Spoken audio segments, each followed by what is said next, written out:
Pranayagni an eternal love ഭാഗം 22. ഒന്നിലും പതറാതെ അവൾ ഫോണെടുത്ത് മഹിയെയാണ് വിളിച്ചത്. രണ്ടാമത്തെ റിങ്ങിൽ തന്നെ അവൻ കോൾ എടുത്തു. കാരണം ഈ സമയത്ത് അവളങ്ങനെ വിളിക്കാറില്ലല്ലോ. ഇനി വീണ്ടും വല്ല വയ്യാഴുകയോ പാടില്ലാതെ ആവുകയോ ചെയ്തോ എന്നറിയാൻ അവൻ വേഗം തന്നെ കോൾ എടുത്തു. ദുർഗ, അവൻ അവളെ വിളിച്ചു. മഹിയേട്ടാ. ശബ്ദം ഇടറിപ്പോകാതെ പരമാവധി അവൾ ശ്രമിച്ചുവെങ്കിലും അവളുടെ ശബ്ദത്തിലെ ഇടർച്ച അവനോളം മറ്റാർക്കും മനസ്സിലാക്കാൻ പറ്റില്ലല്ലോ. എന്താ ദുർഗേ, വയ്യേ? ഞാൻ വരണോ? പാടില്ലേ കുഞ്ഞാ? ഒന്നിടവിടാതെ അവൻ ആദിയോടെ അവളോട് ചോദിച്ചുകൊണ്ടിരുന്നു. എനിക്കൊന്നുമില്ല മഹിയേട്ടാ. അവൻ്റെ കരുതലോടെയുള്ള ശബ്ദം കേട്ടതും അവളുടെ കണ്ണൊന്ന് നിറഞ്ഞു. പിന്നെന്താ ഈ സമയത്ത് വിളിച്ചത്? എന്താ കുഞ്ഞാ, ശബ്ദം ആകെ വല്ലാതെ? ഒന്നുമില്ല മഹിയേട്ടാ. മഹിയേട്ടനൊന്ന് ഇവിടെ വരെ വരാൻ പറ്റുമോ? പതർച്ച വരാതെ അവൾ പറഞ്ഞൊപ്പിച്ചു. വയ്യാഴിക വല്ലതും ഉണ്ടോ ദുർഗേ? ഇല്ല മഹിയേട്ടാ. അപ്പച്ചിയെ വിടണ്ട, മഹിയേട്ടൻ തന്നെ വന്നാൽ മതി. എന്തോ തീരുമാനിച്ചുറപ്പിച്ചതുപോലെ അവൾ അവനോട് പറഞ്ഞു. ഞാൻ വരാം, ഒരു 10 മിനിറ്റ്. അവളുടെ ശബ്ദത്തിൽ നിന്ന് തന്നെ എന്തോ പ്രശ്നമുണ്ടെന്ന് മനസ്സിലാക്കിയ മഹി വേഗം തന്നെ വരാമെന്ന് പറഞ്ഞു. ഫോൺ കട്ട് ചെയ്ത് അവൾ ഓഫീസ് റൂമിനകത്തേക്ക് കയറി. അകത്തേക്ക് കയറുമ്പോഴും അവിടെ ഇരുന്നിരുന്ന 3 മുഖങ്ങളും അവളുടെ നേരെ തിരിഞ്ഞു. 10 മിനിറ്റിനുള്ളിൽ വരാമെന്ന് പറഞ്ഞിട്ടുണ്ട്. അവരിങ്ങോട്ട് ചോദിക്കുന്നതിന് മുൻപ് തന്നെ അവൾ അങ്ങോട്ടേക്കായി പറഞ്ഞു. ദേവു ഒരരികിലേക്ക് നീങ്ങി നിന്നു. സമയം കടന്നുപോയി. ഓഫീസിനുള്ളിൽ ആരും ഒന്നും സംസാരിക്കുന്നില്ല.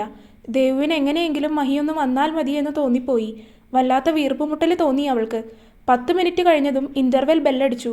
അപ്പോഴും മഹി എത്തിയിട്ടില്ല. പുറത്ത് കുട്ടികളുടെ ശബ്ദമുയർന്നു. വരാന്തയിലും മറ്റും കുട്ടികൾ കൂട്ടം കൂടി നിന്ന് സംസാരിക്കുന്നുണ്ട്. ആ സമയമാണ് ഓഫീസ് റൂമിലേക്ക് ഗോകുൽ വന്നത്. അകത്തേക്ക് കയറും മുൻപ് തന്നെ ദേവു അവിടെ നിൽക്കുന്നത് ഗോകുൽ കണ്ടു. യൂണിയന്റെ എന്തോ കാര്യം പ്രിൻസിപ്പളായിട്ട് സംസാരിക്കാൻ വേണ്ടി വന്നതാണ്. ദേവുവിനെ കണ്ടുവെങ്കിലും അവളോട് അവനൊന്നും സംസാരിച്ചില്ല. ഈ സമയം കൊണ്ട് തന്നെ കോളേജ് മുഴുവൻ ഈ ഒരു കാര്യം അറിഞ്ഞിട്ടുണ്ട്. അപ്പോൾ ഗോകുലേട്ടനും ഈ സംഭവം അറിഞ്ഞു കാണും. പറയാൻ വന്നത് പ്രിൻസിപ്പളിനോട് പറഞ്ഞ് ഗോകുൽ പുറത്തേക്ക് നടന്നു. പുറത്തേക്ക് നടക്കുമ്പോഴും അവൻ്റെ കണ്ണുകൾ അവളെ തേടിച്ചെന്നു. അവൻ്റെ കണ്ണുകളിൽ പേരറിയാത്ത വികാരമായിരുന്നു. അവളെയൊന്ന് നോക്കിക്കൊണ്ട് അവൻ പുറത്തേക്ക് നടന്നു. അതേ നിമിഷം തന്നെ മഹിയുടെ ബുള്ളറ്റിൻ്റെ ശബ്ദം കോളേജ് അന്തരീക്ഷത്തിൽ ഉയർന്നു. ഇന്റർവെൽ സമയം ആയതുകൊണ്ട് തന്നെ കുട്ടികളെല്ലാം അവനെ തന്നെ നോക്കി നിന്നു. ലൈറ്റ് ബ്ലൂ ഷർട്ടും ജീൻസും ഇട്ട് വരുന്ന അവനെ ആൺകുട്ടികളും പെൺകുട്ടികളും ഒരുപോലെ നോക്കി നിന്നു പോയി. ആവേശത്തിൽ അവനെ കാണാൻ അത്ര ഭംഗിയായിരുന്നു. മഹിയുടെ ബുള്ളറ്റ് വന്ന് നിൽക്കുന്ന സമയത്താണ് ഓഫീസ് റൂമിൽ നിന്നും ഗോകുൽ ഇറങ്ങി വന്നത്. അവനൊരു പുഞ്ചിരിയോടെ മഹിയുടെ അടുത്തേക്ക് നടന്നു വന്നു. മഹിയും അവനെ നോക്കി പുഞ്ചിരിച്ചു.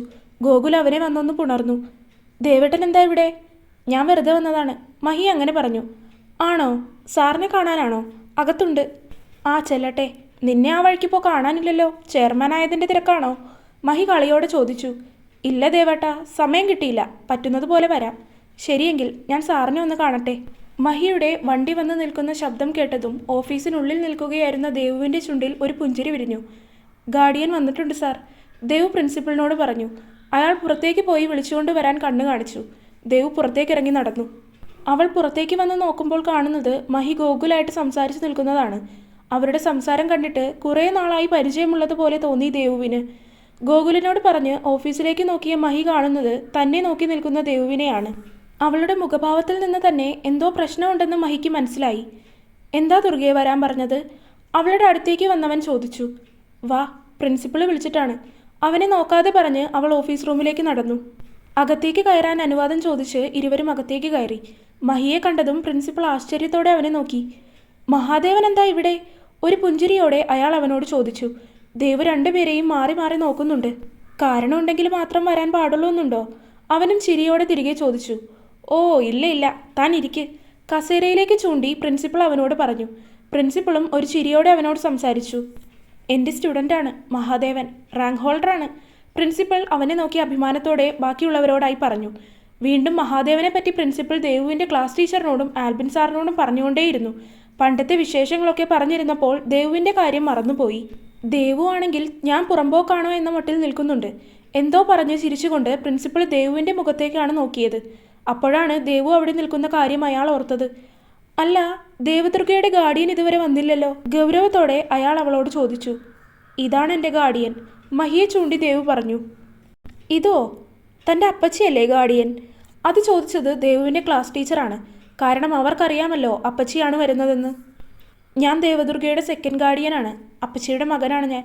അവരുടെ സംസാരം ഇഷ്ടപ്പെടാത്ത മട്ടിൽ മഹി വേഗം തന്നെ തിരികെ പറഞ്ഞു. മഹാദേവൻ ദേവദുർഗയുടെ അപ്പച്ചിയുടെ മകനാണോ? എന്നിട്ട് ഇതുവരെയും പറഞ്ഞിട്ടില്ലല്ലോ. പ്രിൻസിപ്പളിൻ്റെ ചോദ്യത്തിന് മഹി ഒന്ന് ചിരിച്ചു. എന്താണ് സാർ ഇപ്പോൾ വരണമെന്ന് പറഞ്ഞത്? മഹി ഗൗരവത്തോടെ ചോദിച്ചു. ഇത്ര നേരം ഉണ്ടായിരുന്ന ചിരിയും സംസാരവും ഒക്കെ പാടെ മാറി. അത് മഹാദേവൻ, ഒരു അത്യാവശ്യ കാര്യം പറയാനുണ്ട്. ഇങ്ങനെയുള്ള കാര്യങ്ങൾ വീട്ടിൽ അറിയിച്ചില്ലെങ്കിൽ പിന്നീട് അത് വലിയ പ്രശ്നങ്ങളായി മാറും. അതാണ് വരാൻ പറഞ്ഞത്. പ്രിൻസിപ്പൽ ഗൗരവത്തോടെ പറഞ്ഞു തുടങ്ങി. മഹി അയാളെ ഗൗരവത്തോടെ തന്നെ കേട്ടിരുന്നു. പക്ഷേ എന്താണവർ പറഞ്ഞു വരുന്നത് എന്ന് മഹിക്ക് മനസ്സിലായില്ല. കാര്യം എന്താണെന്ന് പറഞ്ഞില്ല. മഹി തിരികെ ചോദിച്ചു. കഴിഞ്ഞ ദിവസം ദേവദുർഗ ലൈബ്രറിയിൽ തലചുറ്റി വീണിരുന്നു. അതറിഞ്ഞല്ലോ? ആ, അറിയാം. അന്ന് ലൈബ്രറിയിൽ ആൽബിൻ സാറും ദേവദുർഗയും മാത്രമാണ് ഉണ്ടായിരുന്നത്. പ്രിൻസിപ്പൽ അത് പറഞ്ഞ് അയാളുടെ കണ്ണട ഒന്നുകൂടി കയറ്റി വെച്ചു. ഈ കുട്ടി തലചുറ്റി വീണപ്പോൾ സാറാണ് ഇയാളെ താങ്ങിപ്പിടിച്ച് ലൈബ്രറിക്ക് പുറത്തേക്ക് കൊണ്ടുവന്നത്. എന്നാൽ അത് ഈ കോളേജ് മുഴുവൻ മറ്റൊരു രീതിയിലാണ് എടുത്തത്. പ്രിൻസിപ്പൽ പറഞ്ഞു നിർത്തി മഹിയെ ഒന്ന് നോക്കി. മഹാദേവന്റെ മുഖഭാവം മാറി.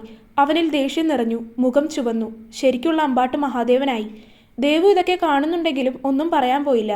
ഇനി എന്താണെങ്കിലും മഹി തീരുമാനിക്കട്ടെ എന്ന തീരുമാനമായിരുന്നു അവളിൽ. മറ്റൊരു രീതി എന്ന് പറയുമ്പോൾ അതെന്ത് രീതിയാണ് സാർ? മഹി ദേഷ്യം കടിച്ചമർത്തി പരമാവധി സൗമ്യതയോടെ തിരികെ ചോദിച്ചു. അത് പിന്നെ ഇവർ തമ്മിൽ അരുതാത്ത രീതിയിൽ എന്തോ ബന്ധമുണ്ടെന്നാണ് കോളേജ് മുഴുവൻ അറിഞ്ഞിരിക്കുന്നത്. ദേവുവിൻ്റെ ക്ലാസ് ടീച്ചറാണ് അത് പറഞ്ഞത്. അത് കേട്ടതും മഹി അവരെ നോക്കി പുച്ഛത്തോടെ ഒന്ന് ചിരിച്ചു. ഈ കോളേജ് മുഴുവൻ എന്ന് പറയുമ്പോൾ അതിൽ നിങ്ങളും പെടുമോ? അവൻ അറിയാതെ തന്നെ അവൻ്റെ ശബ്ദത്തിന് കാഠിന്യമേറി. ആ സമയത്തുള്ള ആൽബിൻ സാറിൻ്റെ പെരുമാറ്റം കണ്ടിട്ട് അങ്ങനെയാണ് തോന്നുന്നത്. അതുകൊണ്ട് ഞങ്ങൾക്കും അങ്ങനെ തോന്നി. അവൻ്റെ നോട്ടം ആൽബിൻ സാറിൻ്റെ നേരെ എത്തി. അതെന്താണ് അങ്ങനെ ഒരു പെരുമാറ്റം? ഇയാൾ ആ സമയത്ത് വല്ലാത്ത വെപ്രാളം കാണിച്ചു. അത് കണ്ടിരുന്ന കുട്ടികൾ ഇവർ തമ്മിൽ എന്തോ അരുതാത്ത ബന്ധമുണ്ടെന്ന് തെറ്റിദ്ധരിച്ചു. ഇങ്ങനെ ഒരു കാര്യം അവിടെ നിന്നിരുന്ന ടീച്ചേഴ്സിനും തോന്നി. പ്രിൻസിപ്പൾ പറയുന്നത് മഹി ശ്രദ്ധയോടെ കേട്ടിരുന്നു. പിന്നെ ഇതിനെപ്പറ്റി ചോദിച്ചപ്പോൾ തൻ്റെ അനിയത്തിയെ ആൽബിൻ സാറിന് വിവാഹം കഴിക്കാൻ താല്പര്യമുണ്ടെന്നാണ് ഇയാൾ പറയുന്നത്.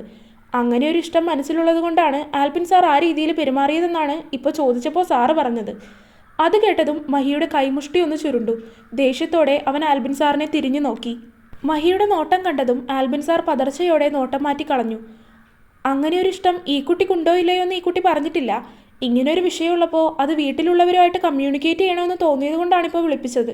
പ്രിൻസിപ്പൽ വിശദീകരിച്ചു. മഹി ഇരുന്നിരുന്ന കസേരയിൽ നിന്ന് എഴുന്നേറ്റു. ഇത്ര നേരം കൂളായി നിന്നിരുന്ന ദേവുവിന് അവൻ എഴുന്നേൽക്കുന്നു എന്ന് കണ്ടതും എന്തോ ഭയം പോലെ തോന്നി. അവൻ തിരിഞ്ഞപ്പോഴാണ് ദേവു അവൻ്റെ മുഖം കാണുന്നത്. ദേഷ്യം കൊണ്ട് അവൻ്റെ മുഖമാകെ വലിഞ്ഞു മുറുകിയിരിക്കുന്നു. സത്യമൂർത്തി സാറിനിപ്പോൾ ബ്രോക്കർ പണിയാണോ? മൂർച്ചയേറിയ ശബ്ദത്തോടെ അവൻ പ്രിൻസിപ്പലിനോട് ചോദിച്ചു. മഹാദേവൻ! അയാൾ അവനെ ഗൗരവത്തോടെ വിളിച്ചു. ആ വിളി പണ്ട് അവനെ പഠിപ്പിക്കുമ്പോൾ വിളിച്ചിരുന്നത് പോലെയാണ് മഹിക്ക് തോന്നിയത്. പ്രിൻസിപ്പൽ മഹാദേവനെ ഒന്ന് നോക്കി. പണ്ടും ഇവൻ ഇങ്ങനെ തന്നെയാണ്. അടിച്ചമർത്തുന്ന രീതിയിലാണ് ചോദ്യങ്ങൾ ചോദിക്കുക. എന്ത് പ്രശ്നമുണ്ടെങ്കിലും ഒരു വക്കീലിൻ്റെ വാക്ചാതുര്യത്തോടെ ഇടയിൽ നിന്ന് സംസാരിച്ച് അത് പരിഹരിക്കുന്ന ചെയർമാൻ മഹാദേവനെ അയാൾക്കൊരു നിമിഷം ഓർമ്മ വന്നു. ഞാൻ ചോദിച്ചതിൽ തെറ്റുണ്ടെന്ന് എനിക്ക് തോന്നുന്നില്ല. എന്നു മുതലാണ് ശ്രീനാരായണ കോളേജിൽ ബ്രോക്കർ പണി തുടങ്ങിയതെന്നൊന്ന് പറയാമോ? അവൻ്റെ ചോദ്യത്തിന് മുന്നിൽ പ്രിൻസിപ്പളും ടീച്ചറും അടക്കം എല്ലാവരും ഉത്തരം മുട്ടി നിന്നു. താൻ ചോദിച്ച ചോദ്യത്തിന് ഉത്തരവില്ലാതെ നിൽക്കുന്ന 3 പേരെയും നോക്കി അവനൊന്ന് പുച്ഛിച്ചു ചിരിച്ചു. എന്താണ്, പറയാൻ ഉത്തരവില്ലാതെ ആയിപ്പോയോ? പുച്ഛത്തോടെ തന്നെ അവൻ വീണ്ടും ആവർത്തിച്ചു ചോദിച്ചു. ശേഷം തിരിഞ്ഞ് അവൻ ആൽബിൻ സാറിൻ്റെ മുന്നിൽ വന്ന് നിന്നു. പ്രണയം ആർക്കും ആരോട് വേണമെങ്കിലും തോന്നാം, അതിൽ തെറ്റില്ല. അത് പറഞ്ഞ് അവനൊന്ന് നിർത്തി. അവൻ അങ്ങനെ പറഞ്ഞതും ആൽബിൻ സാറിൻ്റെ മുഖമൊന്ന് തെളിഞ്ഞു. പക്ഷേ പഠിപ്പിക്കുന്ന കുട്ടിയോട് ഒരു അധ്യാപകന് പ്രണയം തോന്നുന്നത് അത്ര നല്ല കാര്യമാണോ സാറേ? അവൻ അങ്ങനെ ചോദിച്ചതും ആൽബിൻ സാറിൻ്റെ മുഖം വിളറി വെളുത്തു. എന്തുത്തരം പറയണമെന്നറിയാതെ അയാളുടെ തൊണ്ട വറ്റി വരണ്ടു. ഒരു വിദ്യാർത്ഥി അധ്യാപകനെ ദൈവമായിട്ടാണ് കാണുന്നത്. ആ ദൈവം അവളെ മറ്റൊരു രീതിയിൽ കാണുന്നത് ശരിയാണോ? അവൻ വീണ്ടും ചോദിച്ചു. അവനിൽ നിന്ന് വരുന്ന മൂർച്ചയേറിയ വാക്കുകൾക്ക് മുൻപിൽ 3 പേരും മിണ്ടാതെ ഇരുന്നതേ ഉള്ളൂ. ആൽബിൻ സാറിൻ്റെ തല താണു. പിന്നെ സത്യമൂർത്തി സാർ എന്തിനാണിപ്പോൾ എന്നെ വിളിച്ചു വരുത്തിയതെന്ന് എനിക്ക് മനസ്സിലായില്ല. കാരണം ഈ ഒരു കാര്യം ക്യാമ്പസിൽ തന്നെ തീർക്കാവുന്നതേ ഉണ്ടായിരുന്നുള്ളൂ. ആ ഒരു കാര്യം ഇത്ര വലുതാക്കാൻ സാറിനുള്ള പങ്ക് ചെറുതൊന്നും അല്ലല്ലോ. മഹി പ്രിൻസിപ്പളിൻ്റെ നേരെ തിരിഞ്ഞു. അപ്പോൾ പറഞ്ഞു വന്നത്, അവൾക്ക് അങ്ങനെ ഒരു ഇഷ്ടം ആൽബിൻ സാറിനോടില്ല. അപ്പോൾ പിന്നെ ഇനി എന്താണ് നിങ്ങളുടെ തീരുമാനം? ഈ ഒരു കാര്യം കൊണ്ട് ഇവളെ കോളേജിൽ നിന്ന് ഡിസ്മിസ് ചെയ്യാനുള്ള വല്ല തീരുമാനവും ഉണ്ടോ? മഹി അതേ ദേഷ്യത്തോടെ തന്നെ തിരികെ പറഞ്ഞു. മഹാദേവൻ, താൻ പറഞ്ഞതൊക്കെ ഞങ്ങൾക്ക് മനസ്സിലായി. താൻ പറഞ്ഞതുകൊണ്ട് ഒന്നും ആയില്ലല്ലോ. ദേവദുർഗ ഇത്രയും നേരമായിട്ട് ഇതിനെക്കുറിച്ച് ഒന്നും പറഞ്ഞിട്ടില്ല. പ്രിൻസിപ്പൾ പറഞ്ഞതും എല്ലാവരുടെയും നോട്ടം ദേവുവിലേക്ക് നീണ്ടു. അവൾക്ക് പറയാനുള്ളതാണ് ഞാൻ പറഞ്ഞത്. അപ്പോഴേക്കും മഹിയുടെ ശബ്ദം വീണ്ടും അവിടെ ഉയർന്നു. അതെന്താ, ദേവദുർഗയുടെ കാര്യങ്ങൾ നിങ്ങളാണോ തീരുമാനിക്കുന്നത്? അത് ചോദിച്ചത് ദേവുവിൻ്റെ ക്ലാസ് ടീച്ചറാണ്. ആ ചോദ്യം മഹിയെ ചൊടിപ്പിച്ചു. അവൻ ദേഷ്യത്തോടെ അവരെ ഒന്ന് നോക്കി. എൻ്റെ ഭാര്യയുടെ കാര്യം ഞാനല്ലാതെ പിന്നെ നിങ്ങളാണോ നോക്കേണ്ടത്? തുടരും. അപ്പോൾ വീഡിയോ കണ്ടവരെല്ലാവരും വീഡിയോ ലൈക്ക് ചെയ്യുക. നിങ്ങളുടെ അഭിപ്രായങ്ങൾ എന്തായാലും അത് കമൻ്റായിട്ട് അറിയിക്കുക. ചാനൽ സബ്സ്ക്രൈബ് ചെയ്യാത്തവർ ചാനൽ സബ്സ്ക്രൈബ് ചെയ്യാം. അടുത്ത പാർട്ടായിട്ട് നാളെ വരാം കേട്ടോ. ബൈ.